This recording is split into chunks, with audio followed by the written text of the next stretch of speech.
ایک صحابیہ رضی اللہ عنہا کا عجیب واقعہ لکھا ہے کہ ان کی شادی ہوئی تو اللہ تعالیٰ نے ان کو حسن و جمال بھی عجیب دیا تھا، اور شادی بھی ایک بڑے امیر کبیر صحابی سے ہوئی کہ جن کے پاس رزق کی فراخی تھی، ہر طرح کی عیش و آرام کے سامان تھے، میاں بیوی میں خوب محبت تھی، اچھا وقت گزر رہا تھا، حتیٰ کہ بیوی اپنے خاوند کی خدمت بھی خوب کرتی اور انہیں خوش بھی رکھتی۔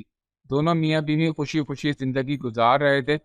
ایک رات خاوند سو چکا تھا، وہ پانی کا پیالہ لے کر کھڑی رہی، حتیٰ کہ جب ان کی دوبارہ آنکھ کھلی تو دیکھا کہ بیوی پانی لے کر کھڑی ہے۔ وہ بڑے خوش ہوئے، انہوں نے اٹھ کر پانی پیا اور بیوی سے کہا کہ میں اتنا خوش ہوں کہ تم اتنی دیر پانی کا پیالہ لے کر میرے انتظار میں کھڑی رہی، آج تم جو کہو گی میں تمہاری فرمائش پوری کروں گا۔ جب خاوند نے یہ کہا تو بیوی کہنے لگی، کیا آپ اپنی بات کے پکے ہیں کہ جو کہوں گی آپ پورا کریں گے؟ کہنے لگے، جی ہاں، پورا کر کے دکھاؤں گا۔ کہنے لگی کہ اچھا پھر آپ مجھے طلاق دے کر فارغ کر دیجیے۔ اب جب طلاق کی بات ہوئی تو وہ صحابی بہت پریشان ہوئے، اتنی خوبصورت، خوبصیرت، اتنی وفادار اور خدمتگار بیوی کہہ رہی ہے کہ آپ مجھے طلاق دے دیجیے۔ پوچھ لگے، بی بی کیا تجھے مجھ سے کوئی تکلیف پہنچی ہے؟ کہنے لگی، بالکل نہیں۔ بی بی کیا میں نے آپ کی بے قدری کی ہے؟ کہنے لگی، ہرگز نہیں۔ کیا آپ کی امیدوں کو توڑا ہے؟ کوئی آپ کی بات پوری نہیں کی؟ نہیں، ایسی کوئی بھی بات نہیں۔ کیا آپ مجھ سے خفا ہیں؟ کہنے لگی، ہرگز نہیں۔ تو پھر آپ طلاق کیوں چاہتی ہو؟ کیا آپ مجھے پسند نہیں کرتی؟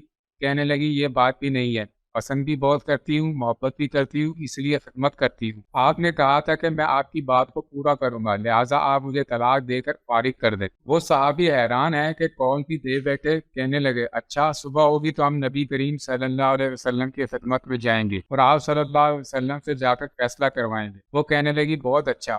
چنانچہ میاں بیوی رات کو سو گئے، صبح ہوئی تو بیوی کہنے لگی کہ چلو جلدی چلتے ہیں۔ چنانچہ دونوں میاں بیوی گھر سے نکلے تھے کہ خاوند کا کسی وجہ سے اچانک پاؤں اٹکا اور وہ نیچے گرے اور ان کے جسم کا خون نکلنے لگا۔ بیوی نے فوراً اپنا دوپٹہ پھاڑا اور خاوند کے زخم پر پٹی باندھی، اس کے بعد اس کو سہارا دیا اور کہنے لگی کہ چلو گھر واپس چلتے ہیں، میں آپ سے طلاق نہیں لیتی۔ وہ حیران ہوئے کہ جب تم نے طلاق کا مطالبہ کیا تو نہ مجھے اس وقت سمجھ میں آیا، اور اب کہتی ہو کہ طلاق نہیں چاہیے، نہ تو اب مجھے سمجھ میں آ سکا ہے۔ کہنے لگی، گھر تشریف لے چلیں، وہاں جا کر میں آپ کو بات بتا دوں گی۔ جب گھر جا کر بیٹھے، کہنے لگے کہ مجھے بتاؤ تو صحیح کیا بات ہے؟ کہنے لگی، آپ نے چند دن پہلے نبی کریم صلی اللہ علیہ وسلم کی حدیث سنائی تھی کہ جس بندے سے اللہ رب العزت محبت کرتے ہیں اس بندے کے اوپر اس طرح پریشانیاں آتی ہیں جس طرح پانی اونچائی سے ڈھلوان کی طرف جایا کرتا ہے۔ میں نے نبی کریم صلی اللہ علیہ وسلم کا فرمان سنا اور دل میں سوچتی رہی کہ میں نے آپ کے گھر میں کوئی پریشانی نہیں دیکھی، کوئی غم نہیں دیکھا، کوئی مصیبت نہیں دیکھی، تو میرے دل میں خیال آیا کہ میرے آقا کی بات سچی ہے۔ ایسا تو نہیں کہ میرے خاوند کے اعمال میں فرق ہو، میرے خاوند سے اگر پروردگار کو محبت نہیں تو میں اس بندے کی کیا خدمت کروں گی؟